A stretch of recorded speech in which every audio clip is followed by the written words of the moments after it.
Dalam perjalanan risalah kenabian, Al-Quran diturunkan secara bertahap selama lebih dari 2 dekade. Setiap ayat datang sesuai dengan kondisi umat saat itu. Sebagian turun di Mekah dan sebagian lainnya turun di Madinah. Dari sinilah muncul pembagian ayat menjadi Makkiyah dan Madaniyah. Dua fase penting ini yang mencerminkan dinamika dakwah Nabi Muhammad SAW. Bersama saya, Muhammad Farmaulana, kita akan membahas sedikit tentang Makkiyah dan Madaniyah dalam mata kuliah Ulumul Quran. Secara sederhana, ayat Makkiyah adalah ayat-ayat yang diturunkan sebelum Rasulullah SAW hijrah ke Madinah. Sedangkan ayat Madinah adalah ayat yang turun setelah hijrah. Pembagian ini bukan hanya soal tempat, tetapi juga menggambarkan perubahan-perubahan kondisi masyarakat dan tema dakwah yang dihadapi Rasulullah SAW pada dua masa yang berbeda. Ada 3 kriteria perbedaan. Para ulama sepakat menetapkan 3 cara membedakan antara Makkiyah dan Madaniyah. Yang pertama, berdasarkan waktu turunnya, sebelum hijrah disebut Makkiyah dan setelah hijrah disebut dengan Madaniyah. Yang kedua, berdasarkan tempat turunnya ayat yang turun di Makkah dan sekitarnya disebut Makkiyah, sedangkan yang turun di Madinah disebut Madaniyah. Dan yang ketiga, berdasarkan sasaran dakwah. Jika ayat menekankan tauhid dan akidah untuk menghadapi kaum musyrik, maka termasuk Makkiyah.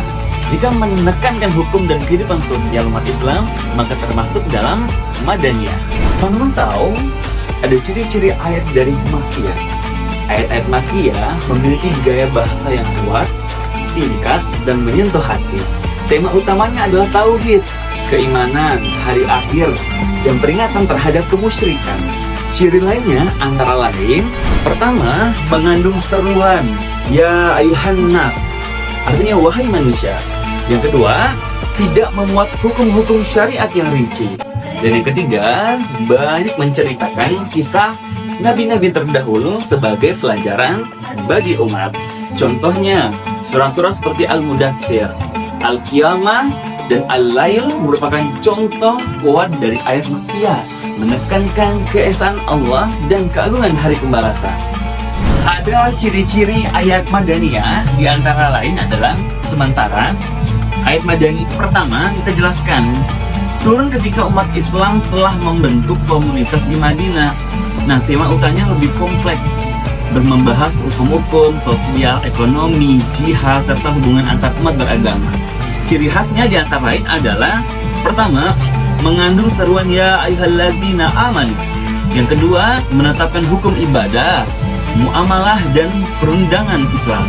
Contohnya surat Al-Baqarah, An-Nisa, dan Al-Maidah, dan banyak berisi aturan sosial dan hukum berkehidupan bernegara. Maka memahami perbedaan Makkiyah dan Madaniyah bukan sekedar mengenal sejarah turunnya ayat, tetapi juga membantu kita menafsirkan Al-Quran dengan sesuai konteksnya.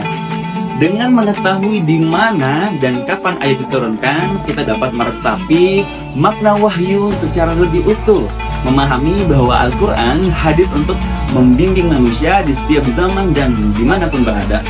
Jadi teman-teman, itulah sekian pembahasan yang sederhana mengenai Makkiyah dan Madaniyah. Semoga teman-teman mendapatkan ilmu yang bermanfaat. Terima kasih banyak. Assalamualaikum warahmatullahi wabarakatuh.